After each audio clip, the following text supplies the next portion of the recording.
The Gideon Orkar coup. The Gideon Orkar coup, yeah. We just woke up Sunday morning, we learned that there has been a coup. Some states has been excised from Nigeria. And, when such big event happened, what you do as journalists is to quickly converge in the office and then decide on what angle, particularly if you are working for a weekly, what angle will you look at this? And I got to the place and I suggested, gentlemen, the best that can happen is for us to know who this man Orkar was. And so we picked the information that his wife, is from Elisha and that he served in Ibadan. So, okay, yeah. Bayo just bought a car then, second-hand Datsun car. We got in the car and drove to Ibadan. Got to the cantonment in Ibadan here, the military place. And somebody told us, no, Orkar didn't serve here. Orkar actually served in, it's actually served in Shaki. Oh yeah, let's go to Shaki. We got to Shaki late in the night. And we proceeded immediately to the Mamim market. There is this adjoining place to the barrack where soldiers go to drink, carry prostitutes and smoke and all kinds of things. So if you are familiar with Mamim market, you can pick a lot of information from there. I've picked information about coups and executions from Mamim market. So we got there, the place was deserted because Orkar had just been arrested, and this was his base. So we left frustrated. So we're going to live without again. Again, we look for where to sleep. Again, in Shaki at that time, just a bungalow with some rooms. So we got accommodation, we slept. So all night I was thinking there must be solution to this problem.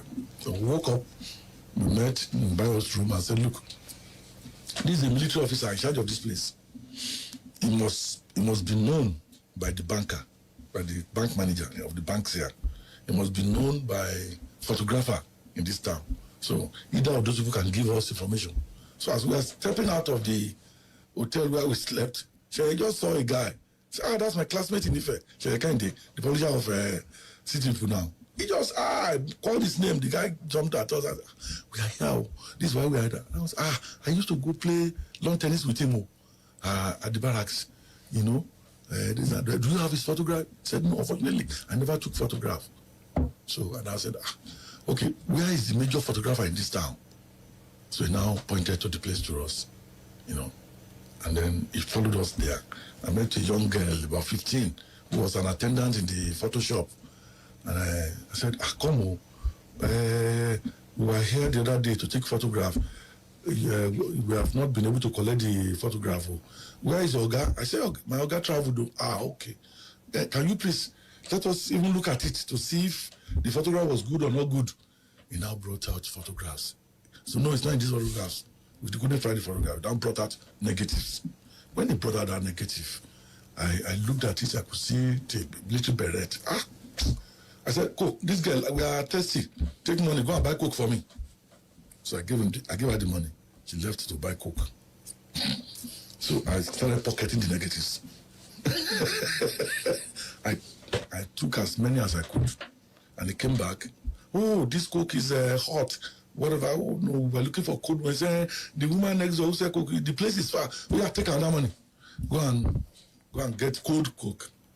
By the time she left and come back, I've taken as many negatives as I could. And then the guy who was his colleague, I then started holding them to the light for him to, yes, that's okay. At there is this thing they do for soldiers on Memorial Day or something. Lean it. I couldn't wait to get to Lagos at that moment. So we thanked the guy, he departed. The guy came back, I gave him additional money for herself. She was excited.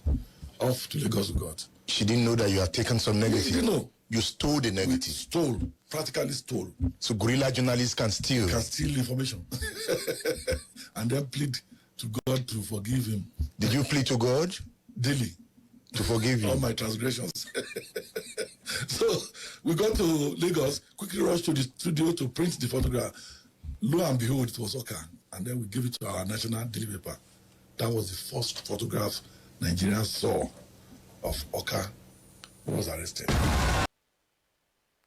He came from the community, Oluebiri, where oil was discovered. Oil was first discovered in 1958. So when he formed the Joe Volunteer Force, was it clear at the time that a time bomb had exploded in the Niger Delta? You see, it had, but we didn't see it. because we refused to see it.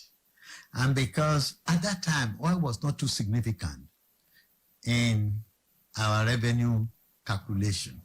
It became significant at about 1970, 71, and so on.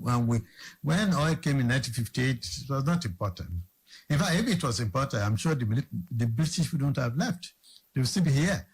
They would have shown better interest in staying longer, But we didn't listen to what he was saying. We didn't even understand what he was saying. Somebody ought to have asked, why will a university student abandon his education to go and fight when he wasn't trained? And in February 1966, he declared the Niger Delta Republic. That was the time to have started an exercise that would probably have resolved this matter. We have found out what really is the issue. Like I said earlier, Nigeria is not the only country producing crude oil from Delta. But Nigeria is the only country producing crude oil from an area and abandoning that area. How does a hen lay eggs for you and you refuse to give it maize? On a good day, should we have studied the Adakaburu instinct at the time? I believe so. He was a student union leader. Yes, Sukada was told. He told me that. Even before the war, he had launched the 12-day revolution. They told me. He too told me. He told me because I asked him why was he fighting the federal government. He was fighting the federal government because of the oil. So he was a revolutionary in that war? Yes. The answer is yes. He believed in the cause of Nigeria? Yeah, well, he believed in the cause of the rivers if Nigeria will accept his conditions. The rivers people, if Nigeria will accept his condition. What were his conditions? We will share the oil, we will have majority, you can have majority. He wanted the oil to be shared among the states in the country, the regions, but now we gave it to individuals. We were silly. We are silly. So he had that in mind while fighting for Nigeria? That's exactly why he fought. That's why he fought against Nigeria. He fought against Nigeria to start with. Yes. Yes. Then he was arrested. Yes. And later released. Yes. And he joined the Nigerian army. Yes. So while the army war was going on, he still had that same belief that led to the earlier agitation. Yes. You see, I decided to bring back those voices. The first voice is that of Dr. Yemi Farumbi talking about Isaac Adakaboro and oil. Then the second voice is that of General Alabi Sama talking about Isaac Adakaboro and oil. I just read from the book written by Tulufari from the Niger Delta. He was part of the Coup. He talked about oil. The same thing that Isaac Adakaboro fought for before he died. Tulufari fought for it too in the Coup. Remember the Adakaboro story?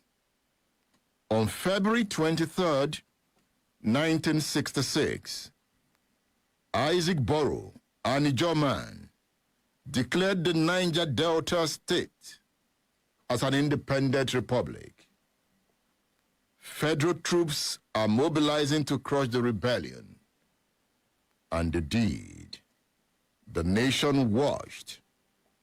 He launched a 12-day revolution to demand for clarity, to demand for a state for the Niger Delta people. He launched that 12-day war in 1966. In 1990, 22nd April, the Copists also demanded for a Nigeria that would take care of the Niger Delta. The coup did not succeed, but after the coup, the uprising in Ogoniland took a new turn. As we still speak, militancy in the Niger Delta still exists, but in this case, it's like the federal government have said, you chop your own, let me also chop. So no fight. So the militants are rich, but the community is poor. So you have now come up with new militant elites who are now part of the leading class, sharing the largesse with the political class, so their guns are resting. But as I speak, because of the rising poverty in the Niger Delta, more guns will come as I explain the laws of motion. Are you in this class of politics and power, the class of history? It is Splash 105.5 FM, the Integrity Station.